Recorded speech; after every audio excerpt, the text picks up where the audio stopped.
So hey guys, hello family, চলে আসলাম নতুন একটা মিনি ব্লগ নিয়ে। তো কি বলেছিলাম, তাড়াতাড়ি রেডি হয়ে বিচের দিকে যাব। তো এত পরিমাণে লেট করছিল, তাড়াতাড়ি করে ওদেরকে বের করলাম। তো সামনে বড় মা, পিসেমশাই আর দিদির ছেলে, আর পিছনে পিসি আর দিদি। তো পিসেমশাইরা এখানে ফার্স্ট টাইম এসছে। আমরা অনেকবার এসেছি, কিন্তু পিসেমশাইরা আগের দিন এসছে, আমাদের জন্য ওয়েট করছিলো। ওরা খুব একটা কিছু চেনেও না, আর সবাই মিলে গেলে বেশি মজা হবে, তাই জন্য তো আমরা বিচে চলেই এসেছি।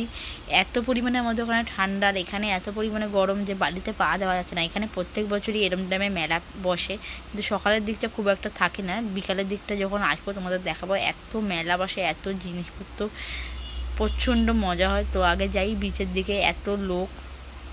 ভাবছিলাম কোন দিকটা স্নান করবো, কারণ এখানে অনেকেই অনেক রকমভাবে থাকে। হ্যাঁ, তো প্রথমে ভালো না, আগে ডাবের জলটা খেয়ে নিই, তারপর ঠিক করবো। আর বড় মারা তো স্নান করতেও পারে, না করতে পারে, ওরাও বসবে। বড় মার পিসি তো প্রচণ্ড পরিমাণে ভয় পাই। তো চলো দেখতে থাকো আর সঙ্গে থাকো। তো আমি প্রচণ্ড এক্সাইটমেন্ট, দেখতেই পাচ্ছ আমাকে। তো ওরা আস্তে আস্তে আস্তে, তো আমি আগেই চলে এসেছি। তো চলো দেখো, আমরা স্নান টান করি, মজা করি। তো ভিডিওটা দেখতে থাকো, স্কিপ না করে।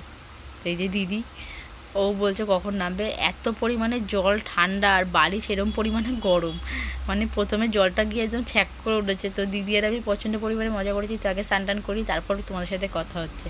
তো স্নান টান আমাদের কমপ্লিট, এবার আমরা রুমের দিকে যাচ্ছি। ভিডিওটা এইটুকুনি, ভালো লাগলে like, comment, share and subscribe. আর হ্যাঁ, নেক্সট ব্লগ আসতে চলেছে।